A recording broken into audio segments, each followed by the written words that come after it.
ያሳያል ቅዱስ ያው ሰይመ ጌታ ኢየሱስ ክርስቶስ ሐሙስ ማታ እንደተያዘ ሌሊቱን ሁሉ መከራ ሲቀበል አድሮ ዓርብ ጠዋት የአይሁድ ሽማግሌዎችና አለቆች ተሰብስበው ወደ ሹሙ ወደ ጲላጦስ ቤት ይዘውት ሄዱ። ከዚያም ይህ ሰው ከሕጋችን ጋር የማይስማማ ትምህርት ሕዝቡን ያስተምራልና እንደ ሕጋችን ሞት ይገባዋል፣ ንጉሥ ነኝ እያለም ያታልላል በማለት በሹሙ ፊት ቀርበው ከሰሱት። ጲላጦስ ግን ብዙ ቢዋሹትና ቢከሱት አላመናቸውም ነበር። ምክንያቱም መርምሮ በደል አላገኘበትምና ሊያድነው አስቦ ነበር። ግን ሊያድነው አልተቻለውም።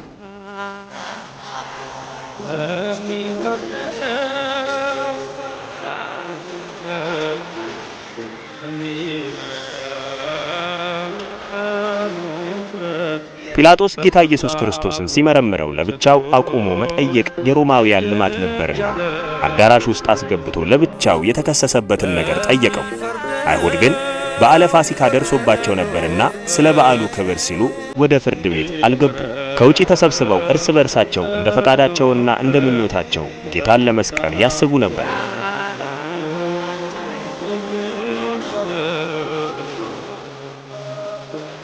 ጲላጦስም ጌታ ኢየሱስ ክርስቶስን ለብቻው በጥያቄ ከመረመረው በኋላ ከአዳራሹ ወደ ውጭ ብቅ ብሎ በዚህ ሰው ለሞት የሚያበቃ በደል ወይም ምክንያት አላገኘሁበትም፣ ወየውላችሁ አላቸው። እነሱም ራሱን ከእግዚአብሔር ጋር አስተካክሏልና ሞት ይገባዋል፣ ስቀለው ስቀለው እያሉ መለሱለት።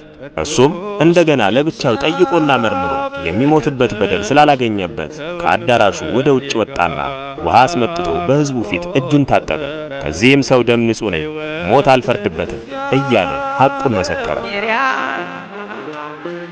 አይሁድ ግን ይህ ሰው ንጉሥ ሳይሆን ንጉሥ ነኝ ብሏል፣ ንጉሥ ነኝ የሚል ሁሉ የቄሳር ተቃዋሚ ጠላት ነው፣ የቄሳር ወደረኛ መሆኑን እኛ እየመሰከረን አንተ ግን የቄሳር ሹም ሆነ ብትለቀው አንተ ታውቃለህ እያሉ ጲላጦስን አስፈራርተውታል። ጲላጦስም ይህን ሲሰማ በራሱ ላይ ክስ እንዳይመጣበት ጌታ ኢየሱስን አሳልፎ ሰጣቸው።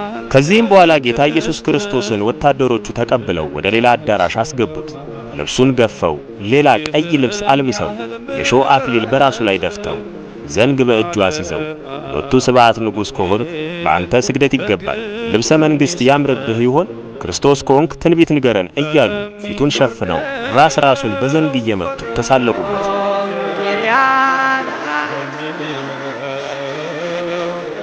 ያለበሱትን ልብስ ገፈው የቀድሞ ልብሱን አልብሰው መስቀሉን አሸክመው ወደሚሰቀልበት ቦታ ወደ ቀራንዮ ሲወስዱት የተነሱበት ቦታ ገበታ ወይም ገበጣ ተብሎ ይጠራል።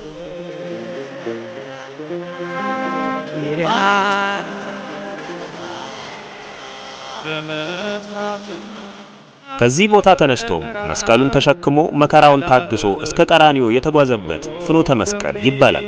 ጌታ በጲላጦስ ፊት ከቆመበት ቦታ ጀምሮ እስከ መካነ ትንሣኤው ድረስ በዕለተ ዓርብ የሆነውን ሁሉ እየተነበበና እየተተረከ ወደ ላይ ወደ ቀራንዮ ይገባል።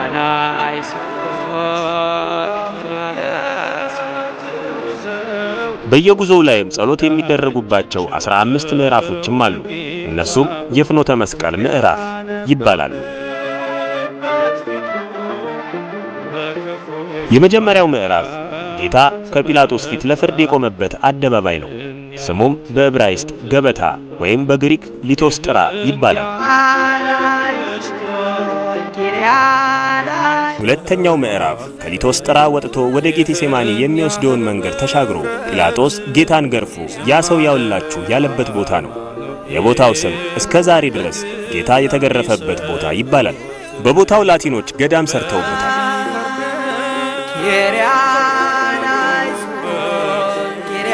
ሶስተኛው ምዕራፍ የቀደመውን ስፍራ ወደ ኋላ ትቶ ወደ ምዕራብ የሚወስደውን መንገድ ይዞ በደማስቆ በር መግቢያ የአርመን ቤተክርስቲያን ያለበት በሩ በብረት የታጠረ ትንሽ ክፍል ነው። ጌታ ከዚህ ሲደርስ ከግርፋቱ ጽናትና ከመስቀሉ ክብደት የተነሳ የወደቀበት ነው። ስለዚህ ቦታው ጌታ በመጀመሪያ የወደቀበት ይባላል። እመቤታችን እያለቀሰች ልጇን ያገኘችበት ቦታ ነው። አራተኛው ምዕራፍ ከሶስተኛ ምዕራፍ ትንሽ ዝቅ ብሎ ከአርመን ገዳም በስተግራ ካለው ማዕዘን ሲደርሱ እናቱ ድንግል ማርያም እያለቀሰች ከልጇ ጋር የተገናኘችበት ቦታ ነው። አምስተኛው ምዕራፍ ከአራተኛው 20 ሜትር ያህል ወደ ደቡብ አቅጣጫ ከተጓዙ በኋላ ወደ ቀኝ የሚታጠፈው መንገድ ላይ ነው። በዚህ ቦታ ላይ ስምዖን ቀሬናዊ የሚባል ሰው ከእርሻ ውሎ ወደ ቤቱ ሲመለስ ወታደሮች አግኝተውት አስገድደው እየጎተቱ ወስደው የጌታን መስቀል ያሸከሙበት ቦታ ነው።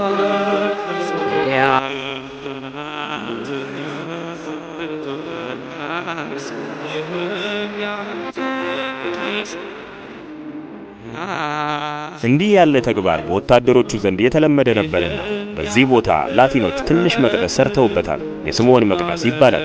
ይህ ስምዖን የተባለው ሰው የእስክንድሮስና የሩፎስ አባት ነው። ጳውሎስም በሮሜ መልእክቱ በሰላምታው ውስጥ ሩፎንን ያነሳዋል። እነዚህ ሁለቱ ልጆቹ ቁጥራቸው ከ72 አርድእት ነው።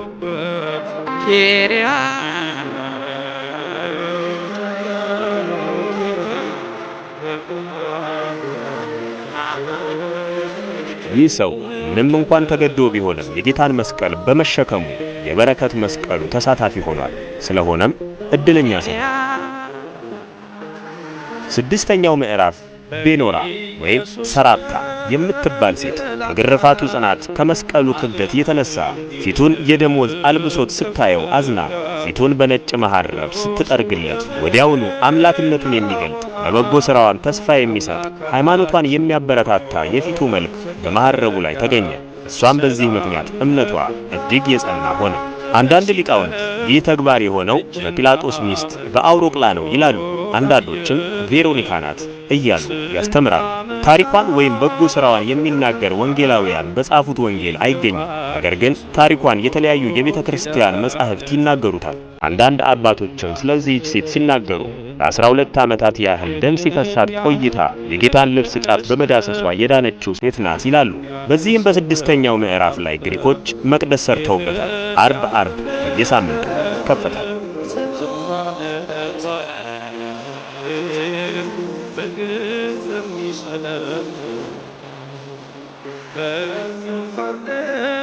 ሰባተኛው ምዕራፍ ከስድስተኛው በግምት 100 ሜትር ያህል ተጉዞ ወደ ምዕራብ አቅጣጫ በሚወስደው መንገድ ከሰሜን አቅጣጫ መጥቶ ወደ ጽርሐ ጽዮን የሚያሳልፈው መካከለኛ መንገድ ላይ ይገኛል። የጌታችን ዘመን የከተማው መጨረሻ ምዕራቡ በር ይህ ነበር ይባላል። በዚህም ቦታ ትንሽ መቅደስ አለበት። በውስጡ በቀድሞ ዘመን የነበሩ አዕማድ ናቸው እያሉ ያሳያሉ። መቅደሱ የላቲኖች ነው። ለታሪኩ ቦታው ጥንት የከተማው በር ነበር ይባላል። በዚህ ከሆነ ጎልጎታ ከከተማው በጣም ሩቅ አልነበረም ማለት ነው።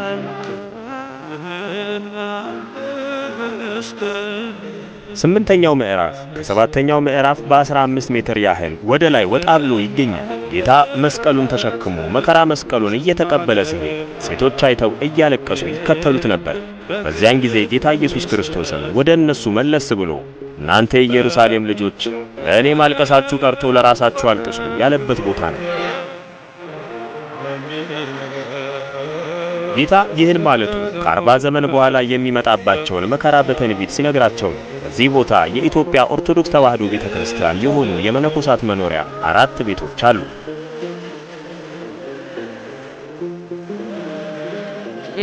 በዘጠነኛው ምዕራፍ አንድ የቆመ የድንጋይ አምድ አለበት። በዚህ ቦታ ጌታ መስቀል ይዞ ወድቆበታል። ይህ ቦታ ወደ ጎልጎታ መውጫ በር ሲሆን ቦታው የኢትዮጵያ ገዳማት መግቢያ በር ነው። 10ኛው ምዕራፍ የጌታ ኢየሱስ ክርስቶስን ልብስ የገፈፉበት ቦታ ነው። 11ኛው ምዕራፍ ጌታ ኢየሱስ ክርስቶስን ልብሱን ገፈው እርቃኑን ካስቀሩት በኋላ እጆቹንና እግሮቹን በምስማር ወይም በችንካር የቸነከሩበት ቦታ ነው።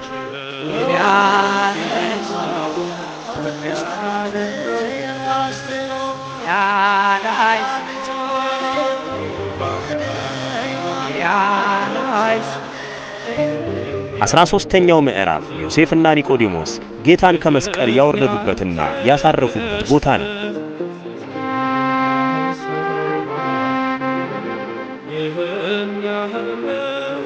14ኛው ምዕራፍ ዮሴፍና ኒቆዲሞስ የጌታን ቅዱስ ሥጋ የገነዙበት ቦታ ነው።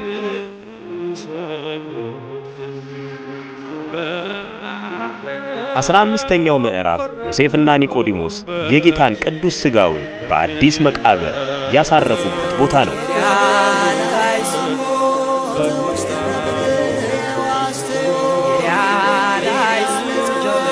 በአጠቃላይ የፍኖተ መስቀል ምዕራፎች እነዚህ ናቸው።